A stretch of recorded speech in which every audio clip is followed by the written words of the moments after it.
Patricia Skalka is here with us. Thank you very much for being with Well, it's us. a pleasure to be here. You're a local writer. You grew up in the Hegewisch area That's of correct. Chicago, the Yes. far southeast side of the city. So when did you start writing? What's your earliest memory of writing? My earliest memory of writing is sitting at the kitchen table when I was about 6 years old, and all I could do was print, and I had a little tablet with lined paper, and I would print out, I would make up stories and write them out and then staple them together and give them to my parents. So writing has been your thing for a long time. A very long time, Yeah, yes. yeah.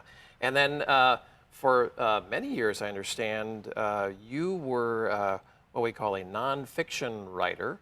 You were writing for Reader's Digest for many years, right? That's correct. For about 20 years, I was a staff writer for the Reader's Digest, freelance. I mean, I lived in Chicago, but I would do stories all over the country for them.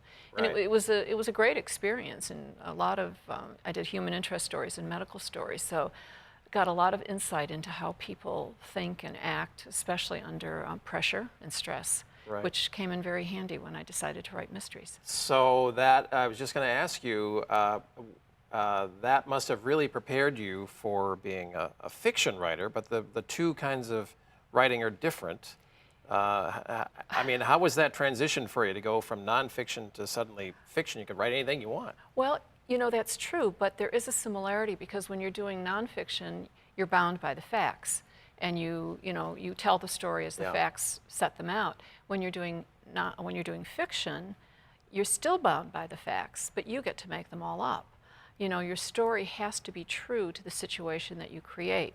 It has to make sense, and it has to be resolved in a way that a reader finds satisfying. So you can't have just some miraculous ending that comes out of nowhere.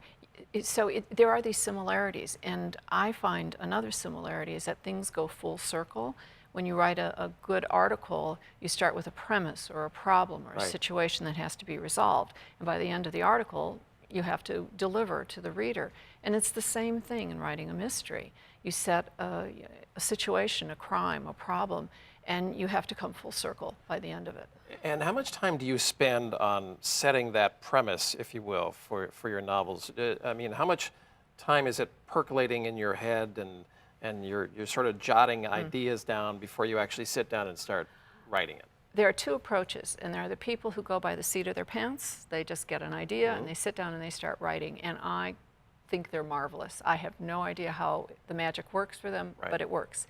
And it doesn't work for me.